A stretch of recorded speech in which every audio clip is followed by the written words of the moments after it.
All right, back in the workshop today. So a little bit of an update day on the project bike. We got a couple things done on it. So nothing really big, but might as well do an update video since it's been a while and I had somebody ask for it. So why not?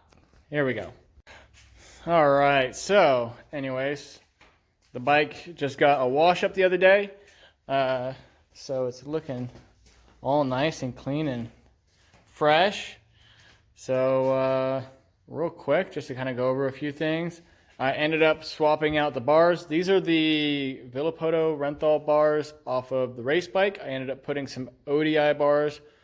I went with the Champ Bend on that bike, which is supposed to be pretty similar to this one. I looked up the specs. They're about as close as it gets, but I was looking to get a bit more of a softer feel on the race bike. The motor's got higher compression, it rattles a little more, and the suspension's a little stiffer, so it's a little bit harsher of a ride. So I'm trying to just soften that up at my hands and not beat myself up as much. This bike runs pretty soft since we mostly just ride tracks out here in the desert, which not really any big jumps, so I run the suspension softer. It's got lower compression because it's an all stock motor. So I don't need to kill the vibration as much, and the jarring bumps shouldn't be as bad. So I went ahead and wanted these bars on here because I wanted the same bend at least. And we'll see how they work out with this one, if it's as I'm expecting it to be. But who knows until I ride it, right? So did the bar swap. Ended up getting a new kill switch actually installed because I don't know if anybody had noticed in any previous videos. The kill switch... Here we'll go over to the workbench, which is a mess right now. So this is the kill switch that came on the bike. It's a Honda kill switch, so it's not even the right one for the brand, but it broke. The wire actually broke. Focus. So the wire actually broke off when I was originally going and taking the bike apart. So I was just really running just wires just dangling off the bars there.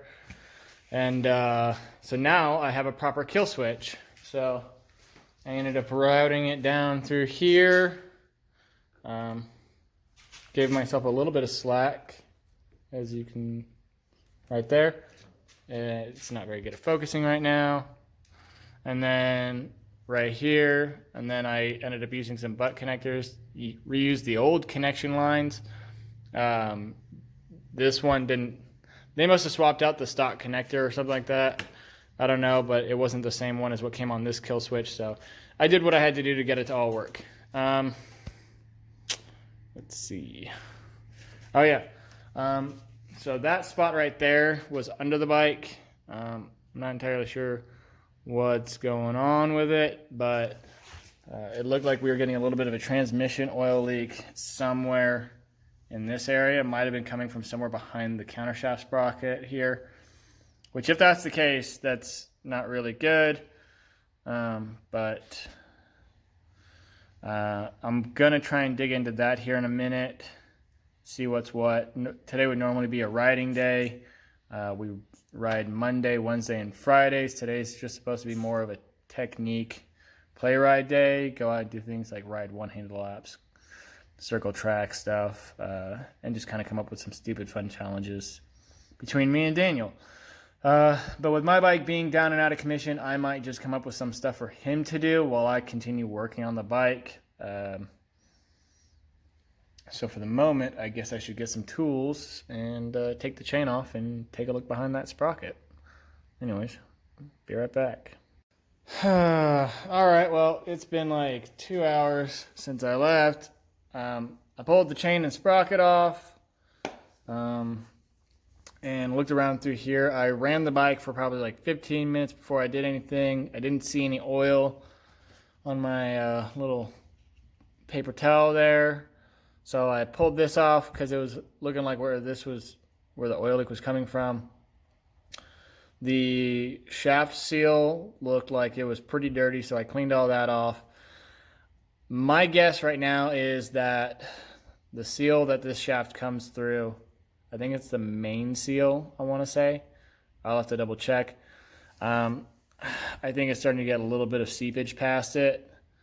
So unfortunately, bad news is I think I might have to do bearings and seals soon. Good news is it didn't leak. Again, though, bad news, it could be fairly bad stuff. So I don't know exactly what I'm going to do yet, but I think what the plan is, we're going to go out for a ride on Sunday. We're going to check out the track in Fernley. They got a new track out there, so we're going to take this out there, see what happens. If it starts to leak, I'll try to investigate a little further at the track. And if it's bad enough, I'll call it a day. But yeah, I guess for now, I'm just going to kind of run it for a little bit. I'm not going to put a ton more hours on this thing right now. So the plan is to start getting some parts and get ready to do a full teardown of the engine this winter. So that's where that's at. A little bit of a bummer. It looks good though. Like it's looking better than when I got it. A little bit of a bummer that it could be requiring an engine rebuild like that, but that's how it goes with motocross sometimes. You know, get the parts, do the work, and get it fixed up. But for now, we're gonna take it out, ride it, see how the bike actually does on a real track. I've yet to take it out to one. It's all been just desert tracks and turn tracks and stuff. So anyways, guys, maybe I'll have an update on Sunday. Hopefully not an update with a blown motor. Time will tell.